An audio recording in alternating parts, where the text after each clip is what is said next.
Finally 24 मई को Manoj Bajpayee starrer भैया जी movie सिनेमाघरों में रिलीज हो चुकी है।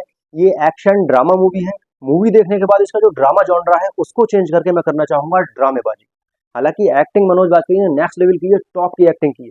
सारे एक्टर्स ने ठीक किए लेकिन मनोज बाजपेयी नेक्स्ट लेवल। इसके डायरेक्टर और राइटर हैं अपूर्व सिंह कर्की, जिन्होंने सिर्फ एक बंदा काफी है मूवी का भी डायरेक्शन किया था। मनोज बाजपेयी स्टारर सिर्फ एक बंदा काफी है मूवी के सारे मेकर्स वही हैं जो कि इस मूवी के हैं, लेकिन हम इस मूवी से उस मूवी जितनी एक्सपेक्टेशन नहीं कर सकते। बॉलीवुड मेकर्स को पता नहीं किस बात की जल्दी रहती है कि मूवी स्टार्ट होना हो जल्दी से उसमें सॉन्ग डालते रहो। पता नहीं सॉन्ग कितना बड़ा ब्लॉकबस्टर कर देंगे मूवी को। इस मूवी को स्टार्ट हुए 9 मिनट्स नहीं हुए थे भाई साहब। 9 मिनट में 4-5 मिनट तो वो नंबरिंग, क्रेडिट्स और एड्स वगैरह चलते हैं स्टार्टिंग में ना, वो भी चले। 4-5 मिनट का सीन हुआ, उतनी देर में उन्होंने एक गाना भी डाल दिया इसमें, शुरू में ही बोर कर दिया। और इस मूवी से एक बात और पता लगी, जो रॉबिन हुड है ना, हमारे भैया जी का तो लौंडा है, लड़का है, बेटा है इनका वो। और हॉलीवुड वालों ने आज तक हमसे ये बात छुपा के रखी थी। रॉबिन हुड नहीं है वो, उसका बाप है। मूवी में हमारे भैया जी मनोज बाजपेयी बिहार में रहने वाले हैं। इनका छोटा भाई दिल्ली पढ़ाई करने गया हुआ है। दिल्ली से पढ़ाई करके आते टाइम दिल्ली के बहुत बड़े गुंडे, बहुत बड़े डॉन के बेटे से उसकी किसी बात को लेकर कहासुनी हो जाती है, हाथापाई हो जाती है। वो उस गुंडे का बेटा मनोज बाजपेयी के भाई को मार देता है। मनोज बाजपेयी अपने भाई का बदला लेने के लिए पूरी मूवी बना डालते हैं भाई साहब। ऐसा लग रहा था कि 90s 80s के टाइम में वो मिथुन और सनी देओल की मूवी नहीं आती थी, मेरे भाई को मारेगा तू, मेरे भाई को मारेगा, उठ मुन्ना, क्या हुआ तुझको, काट दूंगा इन लोगों को, अगर मेरे भाई को कुछ हुआ ना। तो वो वाली। और मिथुन पड़ा हुआ है भाई साहब, गोली वोली भी लग गई है, घायल पड़ा हुआ है। लेकिन सडनली क्या होता है, जब गुंडे लोग आते हैं ना तो फिर से उड़ जाता है और फिर अपने शेरा के फन और सुल्तान बन जाता है और सबको मारने लगता है भाई साहब। वो इसमें था, गोली लग जाती है मनोज बाजपेयी के, बिल्कुल सेम वही लग रहा था। और जब विलेन आते हैं तो फिर उड़ जाता, फिर पता ही नहीं लग रहा था गोली भी लगी हुई इसके। डायरेक्टर अपूर्व सिंह कर्की ने कई मेजर मिस्टेक्स की हैं। स्टार्टिंग का एक सीन है जब विलेन की एंट्री दिखाई है, उसको इतना ओवर हाइप दिखाया है कि वो एक वकील को काट कर कुड्ढे से और उसको एक बोरे में बंद कर देता है। और उसकी जो क्लाइंट थी वो अभी भी जो है उससे आर्गुमेंट कर रही है कि मैं तुम्हारी कमिश्नर से शिकायत करूंगी, मैं कोर्ट में जाऊंगी और केस लड़ूंगी तुम्हारे खिलाफ। और उसके माँ बाप रो रहे हैं, उससे कह रहे हैं अरे मत कर, ऐसा नहीं तो तेरे को भी मार देगी, उनकी फटी पड़ी है। अरे मैं कहाँ डरती हूँ उनसे। वो भाई साहब कुड्डा लेके चला रहा है और उसे भी काट देता, ऑब्वियसली काट देगा। तो ये उसका ओवरहाइप भी दिखाया और बड़ा ही अनमैच्ड सा सीन था।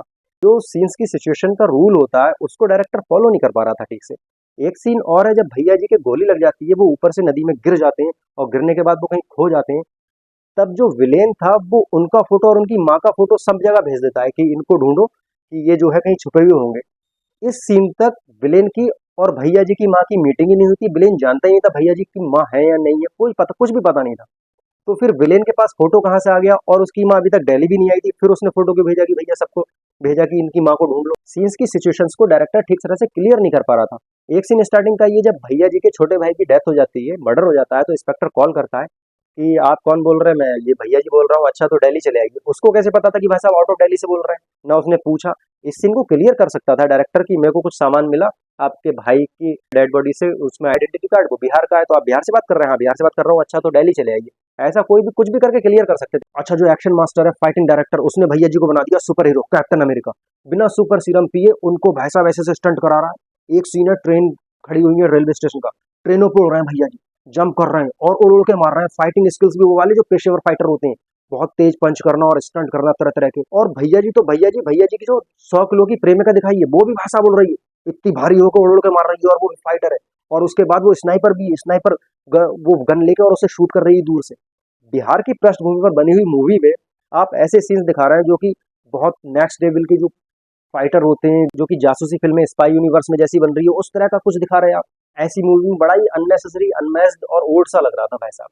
सिनेमेटोग्राफी करें ठीक ठाक थी, बैकग्राउंड म्यूजिक नॉर्मल से थोड़ा सा बेहतर था। इसकी जो थीम म्यूजिक है बहुत अच्छा था। वीएफएक्स का बहुत ज्यादा काम नहीं है, जितना भी ओके है, ठीक ठाक सा है। मैं देना चाहूंगा 3 स्टार्स आउट ऑफ 10। बाकी आप मूवी को देखें और देखने के बाद कमेंट करके जरूर बताएं कि मूवी आपको कैसी लगी।